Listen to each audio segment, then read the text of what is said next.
પણ આ તો મોટિવેશન જવાબ આપો એ લોકોને. તમે સહેમત છો એ શું છે આ વખતે ખાસ કે નવું છે? એટલે મને ક્રિટિસાઇઝ બહુ જ ફરિયાદો આવે છે મનથી કરો છો ત્યાં કેવો બધા રિસ્પોન્સ ઘરવાળાને? બહુ જ સપોર્ટ કરે છે.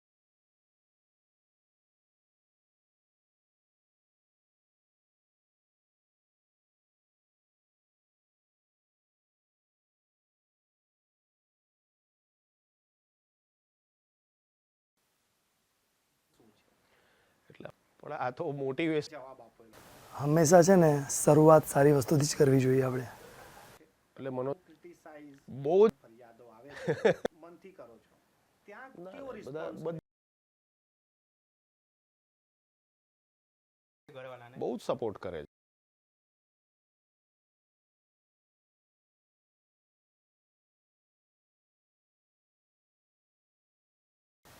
તે નવામાં કાર્નિવલ લાવી રહ્યા છે જે બરોડામાં લોકોએ નથી જોયો એવા અમે લોકો આર્ટિસ્ટ લાવી રહ્યા છે આ વખતે.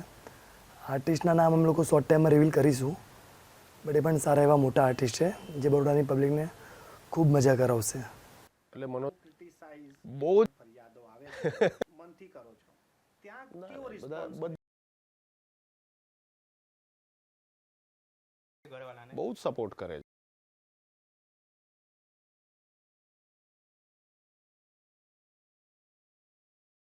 અમે લોકો એકચ્યુઅલી દિવાળી પછી આની પર વર્કિંગ સ્ટાર્ટ કરી દેતા હોઈએ છીએ સેલિબ્રિટી માટે ને ગ્રાઉન્ડ માટે, પબ્લિકને શું વધારે એન્ટરટેનમેન્ટ આપી શકીએ ત્યારે અમે લોકો મે સુધી પહોંચીએ. ડેકોર આઇટમ્સ જે બરોડામાં લોકોએ નથી જોયો એવા અમે લોકો આર્ટિસ્ટ લાવી રહ્યા છે આ વખતે. આર્ટિસ્ટના નામ અમે લોકો શોર્ટ ટાઈમમાં રિવીલ કરીશું, બટ એ પણ સારા એવા મોટા આર્ટિસ્ટ છે. અંદાજમાં તો કહીએ તો લાસ્ટ યર કરતાં બી આ વખતે થોડું બમણું આપણે પ્લાનિંગ કરી રહ્યા છે કે કંઈક સારું આપણે આપીએ. જગ્યા બી આ વખતે આપણે કોઈક સારી જગ્યા આપી રહ્યા છે કે લોકોને હજી વધારે એન્ટરટેનમેન્ટમાં બી મજા આવે, પ્લસ ખુલ્લી જગ્યા મળે ને લોકો આરામથી એન્જોય કરે આપણા ફેસ્ટિવલને.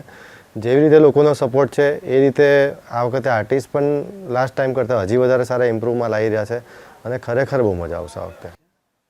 જે બરોડામાં લોકોએ નથી જોયો એવા અમે લોકો આર્ટિસ્ટ લાવી રહ્યા છે આ વખતે.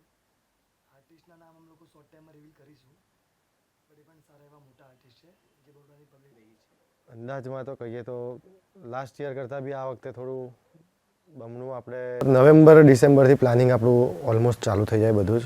જેટલા આર્ટિસ્ટ આપણે લગભગ આપણે 40-50 આર્ટિસ્ટના લાઇનઅપ એક પેપર પર લખીને એને સિલેક્ટ કરતા હોઈએ કે આપણે આ ડેમાં કયો આર્ટિસ્ટ રહીશું, આ ડેમાં કયો આર્ટિસ્ટ રહીશું, એવી રીતે આપણે 8-10 આર્ટિસ્ટ સિલેક્ટ કરીને બહાર લેતા હોઈએ છીએ, બરાબર છે. હવે એ બધું કરતાં લોકોના રેટ, પછી લોકોના ડેટ્સ અને લોકોની અવેલેબિલિટી, એના પરથી આખું આપણું માળખું એક રેડી થાય છે અને આપણે આખું કેલેન્ડર બહાર પાડીએ છીએ પછી. એટલે આ વર્ષે પણ એવું એક આપણું કેલેન્ડર રેડી થઈ ચૂક્યું છે અને શોર્ટ અવર્સમાં આપણે એને બહાર બી રિવીલ કરીશું કે આ વખતે શું શું આપણે લાવી રહ્યા છે.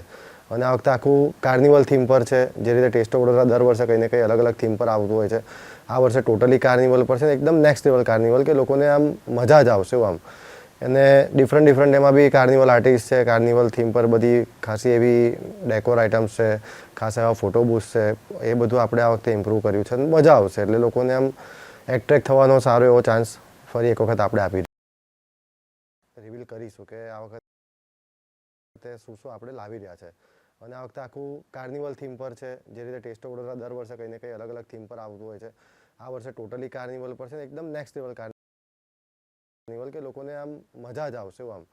અને ડિફરન્ટ એમાં બી બેકગ્રાઉન્ડ તમે જ્યારે ટેસ્ટ ઓફ વડોદરા જ્યારે આનું નામ આવ્યું ને, નામ નહોતું ટેસ્ટ ઓફ વડોદરા, જ્યારે મેં એક ઇવેન્ટ આવું કંઈક કરીએ છીએ ત્યારથી અમે જોડેલા છે. એની ફર્સ્ટ ટેસ્ટ ઓફ વડોદરા ત્યારથી અમે જોડેલા છે. તે ટાઈમે આનો ફાઉન્ડર હતો સ્વપન પ્રજાપતિ.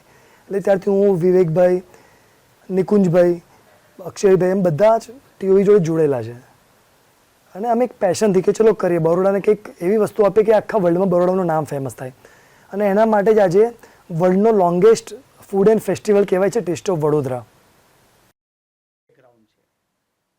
બેકગ્રાઉન્ડ તમે જ્યારે ટેસ્ટ ઓફ વડોદરા જ્યારે આનું નામ આવ્યું ને, નામ નહોતું ટેસ્ટ ઓફ વડોદરા, ત્યારે એક ઇવેન્ટ આવું કંઈક કરીએ છીએ ત્યારથી અમે જોડેલા છે. એની ફર્સ્ટ ટેસ્ટ ઓફ વડોદરા ત્યારથી અમે જોડેલા છે. તે ટાઈમે એના વિશે શું કહેશો? વિવાદ તો ના કહી શકીએ, પણ અમુક કોન્ટ્રોવર્સી તો બધે રહેવાની જ, આખી દુનિયામાં એ વસ્તુ છે જ. એ કશેક સારું થતું હોય તો કે કશેક નડતું બી હોય છે, રાઈટ. એટલે એ પ્રમાણે આપણા ફેસ્ટિવલને કોઈ વિવાદ તરીકે તો અત્યાર સુધી લીધું તો છે નહીં કોઈએ, પણ કોઈ કારણોસર જો કોઈ વિવાદ કર્યો હોય ને એની કંઈક જે બી એની કોન્ટ્રોવર્સી થઈ હોય એનું નિરાકરણ બી સારી રીતે આવ્યું જ છે. અને એવી કોઈ ભૂલ ખોટી રીતે તો થઈ નથી કે કોઈ સામે ચાલીને આપણે ભૂલ કરી હોય. એટલે એના વિશે આટલું જ કહીશ કે વિવાદ તો ના કહેવો જોઈએ, પણ આપણે આખા વડોદરાને કંઈક સારું આપવાનો ટ્રાય હર હંમેશ કર્યો છે. એટલે જે બી આ 6ઠ્ઠી સિઝન 6.0 આ વર્ષે આપણી છે, તો અત્યાર સુધી આપણે પબ્લિકને કંઈક સારું જ આપવાનો ટ્રાય કર્યો છે અને દર વર્ષે કંઈક નવું જ આપીએ છીએ કે જે લોકોને ગમે જ છે એવું. એટલે વિવાદ જે થઈ રહ્યો છે એ વિવાદ તો ના કહી શકીએ, પણ લોકોનું એ બી કદાચ એમની એક પસંદગી હશે કે એના માટે આ કરીશ તો કંઈક હજુ વધારે ફેમસ થઈશ, એ રીતના આવ્યું છે. અને એવી કોઈ ભૂલ ખોટી રીતે તો થઈ નથી કે કોઈ સામે ચાલીને આપણે ભૂલ કરી હોય.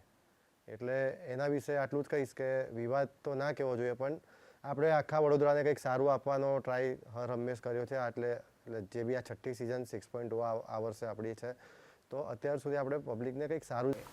મારે એક જ વસ્તુ કહેવી છે કે જ્યારે એક એન્ટરટેનમેન્ટ વર્ડ આવે ને તો દરેક વ્યક્તિને લાઈફમાં એક એન્ટરટેનમેન્ટ જોતું હોય છે.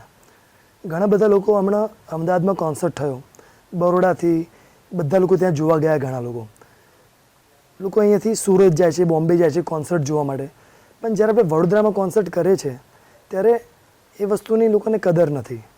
રહી બીજી વસ્તુ કે તમે જ્યારે તમારા ઘર આંગણે કોઈ ફંક્શન થાય છે ત્યારે તમે એને કહો છો કે ન્યુસન્સ છે આ બધું. જ્યારે તમે કોઈ ઇવેન્ટ અટેન્ડ કરવા માટે બીજા એરિયામાં જાઓ છો અને તમે મજા લો છો ત્યારે એ લોકોને ન્યુસન્સ નથી થતું. એટલે ઇન શોર્ટ કે તમારે એન્ટરટેનમેન્ટ કરવું છે તો બધા માટે ઇક્વલી જ છે. આજે મારી અહીંયા ન્યુસન્સ છે તો કાલે બીજાની ત્યાં થશે. ઇન શોર્ટ કે ઇવેન્ટ તમે એન્જોય કરવા માટે અમદાવાદ જાઓ છો તો ત્યાં પણ કોઈના ઘરની બાજુમાં જે ઇવેન્ટ થઈ રહી છે, રાઈટ, તો એને પણ પ્રોબ્લેમ થઈ રહ્યો છે. એટલે ન્યુસન્સ નથી. અને રહી બીજી વાત ડિસેબલની, તો અમે જે બોમ્બેથી સેલિબ્રિટી બોલાવીએ છીએ એ લોકોના ટેગ રાઇડરમાં અમુક ડિસેબલ સાઉન્ડ લખેલા હોય છે, એ જ અમે ફોલો કરે છે. અમે કોઈને હેરાન કરવા માટે કે ડિસેબલ હાઈ નથી કરતા.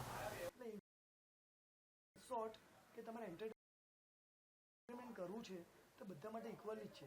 આજે મારી અહીંયા ન્યુસન્સ છે તો કાલે બીજાની ત્યાં થશે. ઇન શોર્ટ કે ઇવેન્ટ વેલકમમાં તો એટલું કહીશ કે સ્થળ બહુ ખરેખર સારું છે, નવું છે આ વખતે કંઈક, અને બધાને જ આવવામાં મજા આવશે. અનુકૂળતા બી સારી છે. અને જે રીતના પ્લાનિંગ થઈ રહ્યું છે કે આપણે દર વર્ષે કંઈક નવું આપવું, એવું આ વર્ષે જે નવું આપવાનો જે ટ્રાય છે અને જે પ્લાનિંગ છે બહુ નેક્સ્ટ લેવલ થઈ રહ્યો છે. અને ખરેખરમાં જ લોકોને આપણે આમંત્રિત કરીએ છીએ કે તમે એકવાર ફરી આવો અને આ વર્ષે ટેસ્ટ ઓફ વડોદરાને તમે નિહાળો. તમને કંઈક આટલા વર્ષોમાં જે જોયું એના કરતાં બી કંઈક સારું આ વર્ષે જોવા મળશે. અને ખરેખરમાં તમને બે જણને કહેવાનું મન થશે કે ના તમે બી ચલો. બીજી વાત કે સ્થળ બહુ ખરેખર સારું છે, નવું છે આ વખતે કંઈક. અને એક જ વસ્તુ કહીશ વડોદરાને કે આ તમારી ઇવેન્ટ છે, વડોદરાની ઇવેન્ટ છે, વર્લ્ડનો લોંગેસ્ટ ફૂડ ફેસ્ટિવલ છે, મ્યુઝિક ફેસ્ટિવલ છે. તમે ફેમિલી સાથે આવો, ફેમિલી સાથે એન્જોય કરો. અને અમે લોકો જેવી રીતે ઇવેન્ટ પ્લાન કરે છે આખી ફેમિલી માટે પ્લાન કરે છે, નાના બચ્ચાઓથી લઈને એજેડ લોકો સુધી માટે બધી જ અમે ડેઝ પ્લાન કરી રહ્યા છે. તો આ ઇવેન્ટ વડોદરાની છે, તો વડોદરાના બધા જ રહેવાસીઓને નિમંત્રણ છે. તમે બધા આવો, એન્જોય કરો અને ટીઓવીને સક્સેસ કરો. આપણે જઈએ એમ તો એટલું કહીશ કે સ્થળ બહુ ખરેખર સારું છે, નવું છે આ વખતે કંઈક. અને એક જ વસ્તુ કહીશ વડોદરાને કે આ તમારી ઇવેન્ટ છે, વડોદરાની ઇવેન્ટ છે, વર્લ્ડનો લોંગેસ્ટ ફૂડ ફેસ્ટિવલ છે, મ્યુઝિક ફેસ્ટિવલ છે. તમે ફેમિલી સાથે આવો, ફેમિલી સાથે એન્જોય કરો. અને અમે લોકો જેવી રીતે ઇવેન્ટ પ્લાન કરે છે આખી ફેમિલી માટે પ્લાન કરે છે, નાના બચ્ચાઓથી લઈને એજેડ લોકો સુધી માટે બધી જ અમે ડેઝ પ્લાન કરી રહ્યા છે. તો આ ઇવેન્ટ વડોદરાની છે, તો વડોદરાના બધા જ રહેવાસીઓને નિમંત્રણ છે. તમે બધા આવો, એન્જોય કરો અને ટીઓવીને સક્સેસ કરો. બીજી વાર આપણે જઈએ એમ તો એટલું કહીશ કે સ્થળ બહુ ખરેખર સારું છે, નવું છે આ વખતે કંઈક. અને એક જ વસ્તુ કહીશ વડોદરાને કે આ તમારી ઇવેન્ટ છે, વડોદરાની ઇવેન્ટ છે, વર્લ્ડનો લોંગેસ્ટ ફૂડ ફેસ્ટિવલ છે, મ્યુઝિક ફેસ્ટિવલ છે.